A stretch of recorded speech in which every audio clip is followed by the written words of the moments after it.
Hold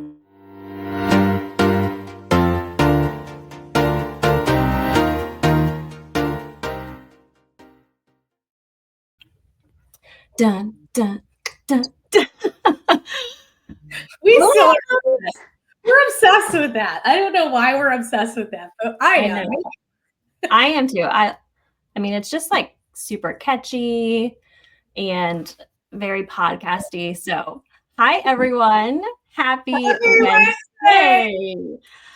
We know you missed us last week because we did not have a episode, and we got a lot of messages from our followers saying, "Where are you?" But truth be told, I was a little under the weather and we took the week off. So we are back and we have an exciting little 4-week series that we're going to do leading up to, can you believe that it's mid-November? I can't believe it. I feel like Halloween to Thanksgiving is a confusing holiday or a confusing time frame. But then Thanksgiving to Christmas, we never know what day it is. It's just all meshing together. It's happening too fast. It is. And like I said, Thanksgiving gets skipped over because there are no Thanksgiving bangers. So if you want to create a good banger, a good song, then maybe we won't forget about you. Okay. Right. Exactly. But we are super excited to kick off our 4-week series. We wanted to cover or just have a conversation about the entrepreneur, owner life and how we got here and the road to why we chose this opportunity, this career path, this this way of earning an income, because not everyone chooses the ownership entrepreneur path, but we have, and it's probably one of the best, I know, the best decision I ever made. Not always easy, right? Right. but the best decision, especially as a mom and a wife, just for so many reasons. But we wanted to cover some of the keys to success that we feel like are so important to remember along that journey, along your whatever career path you're choosing in the entrepreneur or owner life, but just have a conversation about some of those things that we believe are essential in order to find success in that path, but also just to stay on the horse when things get tough, because they do. So we're just going to have a little conversation, and we'll do this for the next 4 weeks and cover a couple of different topics. And then at the end, we're going to just give you one big giant overview of what we do again, because we had a couple of questions just a week or so ago when we shared a little snippet of what we do. And so we'll cover in full for a whole overview of what it looks like to be in the insurance industry and work with us. So I'm excited. And I get to pick Giovanna's brain today because we actually knew each other in a former industry. Yeah. MLM, skincare. Yeah. It's kind of crazy because we didn't do a podcast when we were there, but we were in the same company, and you have an interesting background when it comes to like fields that you've been in. I feel like you've been all over the place, right? I have. I think I could relate to so many people because I had been in sales. I had done network marketing. I'd worked in corporate America. Went back into sales, helped some chiropractors out, we'll say, for a handful of years, and realized, hey, I'm basically running these clinics. I should just go out and do it on my own. And that's what I did. I opened up a chiropractic clinic and did that for a handful of years. And then life changed. It was, okay, I'm getting married. I want to have children. Struggled through that journey for a bit. But when I eventually, was blessed with my little son, I, again, had just didn't want to go back to a job. And I definitely didn't want to go open up another clinic because I knew the hours that was going to take me away from home. And so I was just telling someone that's yesterday, Kristen, like, this industry has just given us so much, because when we talk about freedom, maybe initially there's not, quote, all this freedom. I mean, there is a couple seasons we have to walk through to learn and to skill up and to grow here. But once you kind of get through that season of learning, you then have a lot more control in regards to your business. But there is that initial season of what I call sacrifice, right? Like you have to learn a different industry. And, coming here for me, I had zero knowledge of this industry, but what I kept seeing was watching other people in the industry be successful, many of our leaders, and just kept saying to myself, my gosh, if they can do it, I can too.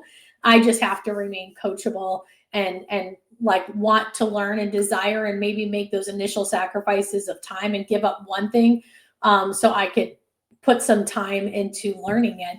And the best blessing of it all is that now being seasoned, I'm able to have that freedom if I want. I can make appointments with clients at certain times of the day and around, my life versus my work controlling my schedule. And talking to other agents yesterday who were mamas. I mean, obviously moms and dads both do this business, but I know how important it is for most moms to be a little more present. And that's why they're choosing an industry like this, because it's not network marketing, and not that that's bad. It's just, this is a whole different ballgame that I had to learn. But again, not just being more lucrative, but definitely having more impact on the families that we get to help. Yeah, no, and I love that you touched on, I have a question for you, but I love that you touched on like the sacrifice and putting in a lot of legwork. And I honestly, truthfully, I feel like sometimes as if you choose the entrepreneur ownership path, that Right. may not end. I watched my dad, build a business and was able to provide for us. And it's the reason why I kind of have gone down the routes that I have to earn income. But I watched him sacrifice a lot in busy seasons with his business. And that didn't really ever end. It still continues, as they have that business, but he gets to choose like where he shows up and when he shows up. And so I think, yeah, there are those seasons that we put in some legwork, but with entrepreneur ownership paths, that freedom and flexibility is the piece that makes everything different. Like you said, being able to choose what your day looks like and run those appointments and do those things. But you mentioned like you were in chiropractic, you've done all these different things.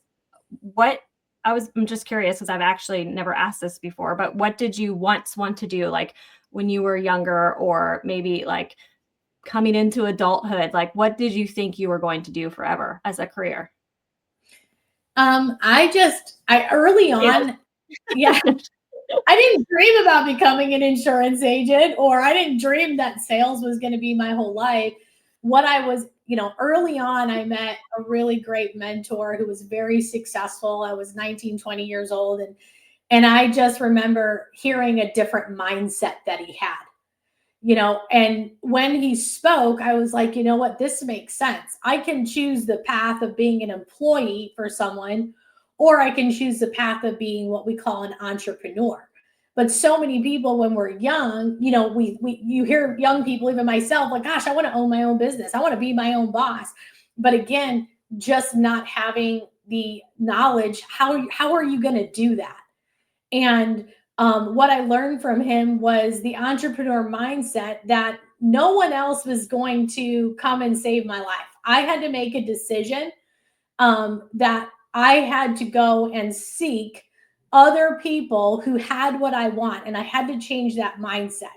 And I took the road less traveled, I would say, because I think everybody expected me to like go just get a 9-to-5 job and called me a dreamer and kind of laugh like Giovanna's always the dreamer. Giovanna always wants more. But I did want more. I didn't want to sit behind a cubicle.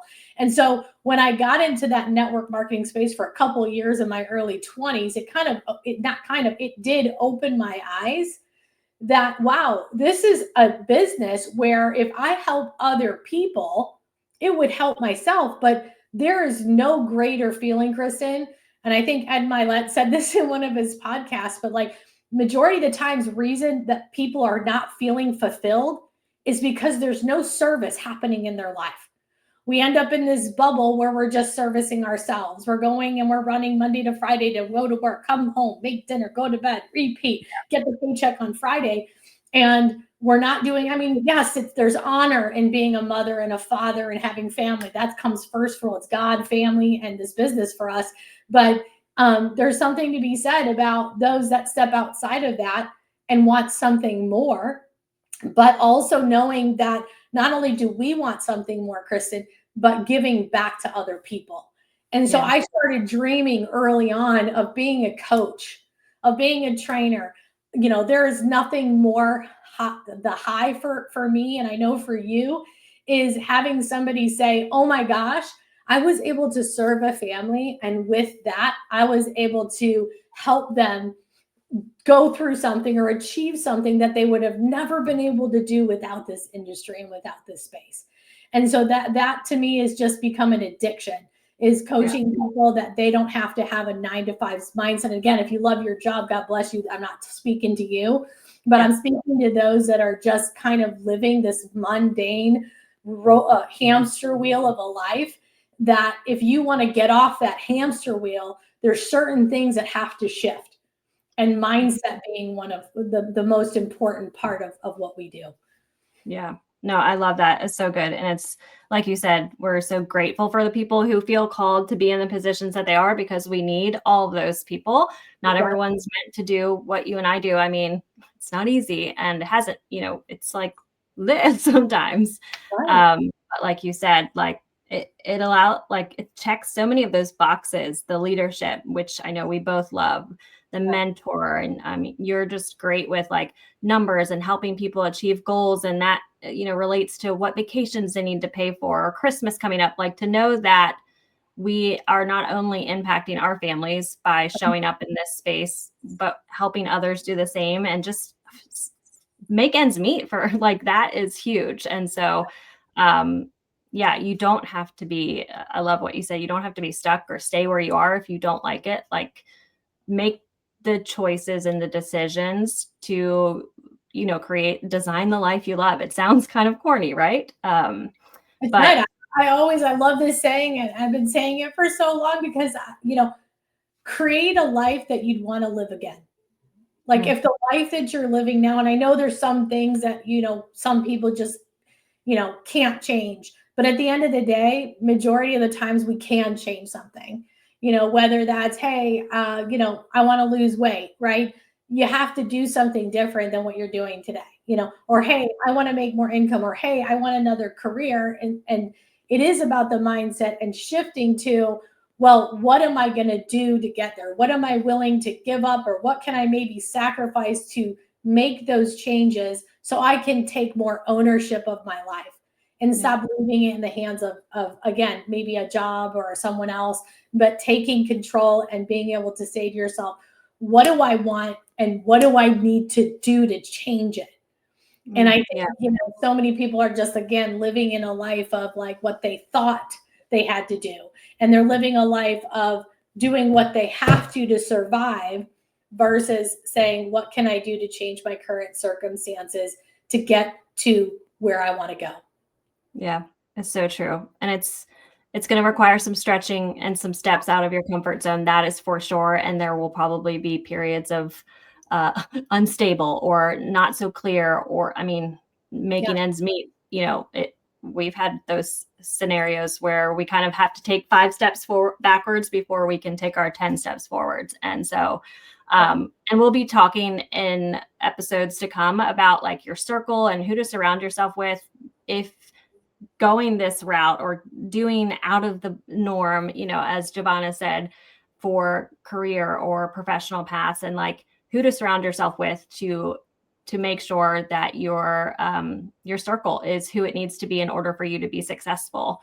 But any last words about the owner entrepreneur mindset, and maybe someone's listening who's on the fence of like, man, I hate what I do. I know that I'm called to do something greater or different, and I'm just hesitant to make that step, or scared or nervous. Any words of encouragement or last words that you'd share with them? I think at the end of the day, when we talk about ownership, Kristen, ownership is is freedom, but freedom isn't something you wait for. Like, if I have any advice for anyone, like, stop making that, stop waking up every day and wishing for something different, or stop waiting for New Year's resolutions to make a change, whether that's you want more income, change your career, lose weight. We don't have to wait till January 1st to make a change. right? Because every decision and every habit and every I'll figure it out is a moment to start building the foundation to change your current circumstances. So making a decision to do something different with your life than to just be again on this hamster wheel. There's just so many people, we get to meet when we're, that have asked more information about what we do. It is off the beaten path of what majority of people are doing. And I think the last thing I want to say is if you're a hard worker and that, you could work hard for 5 years to give yourself a life of freedom for the rest of your life, would you do it? Yes. But the thing is, there is going to be a season of sacrifice. And with that season of sacrifice, we're going to talk about the next 4 weeks. We're going to dive into each week will be a different key to success to making that happen for yourself. So, decide that, hey, I want to make a change and pull the trigger and just get started. And if you don't even know where to start, find somebody who you look up to, who you admire, and ask them questions and do what they did to get what they got. But behind those closed doors, that person who has the things that you want, there was definitely sacrifices made. Kristen, you and I, we've struggled. We've gone through the ups and downs. We've made sacrifices. There's been tears, there's been ups and downs, but I would not trade it for $1 million, because through that journey, you and I have grown, and we will continue to grow as business owners. And we pray, our prayer is that we could, impact other people out there to stop living a Monday 9-to-5 life, if that's what you don't want, and just make a decision like, hey, I'm willing to learn more. I love that. Nothing else needed to say. Make a decision today, whether it's it doesn't even have to be business. Wait, anything. Change your life. Make the decision today, right now, because you don't have to wait till January 1st, which will be here fast. But thank you for sharing. Absolutely. Love it. And we'll be back next Wednesday. Don't you wait too long. But we'll be back. Thanks for joining us today. Hope you guys enjoyed our conversation. Have a great day, everybody. Happy Wednesday.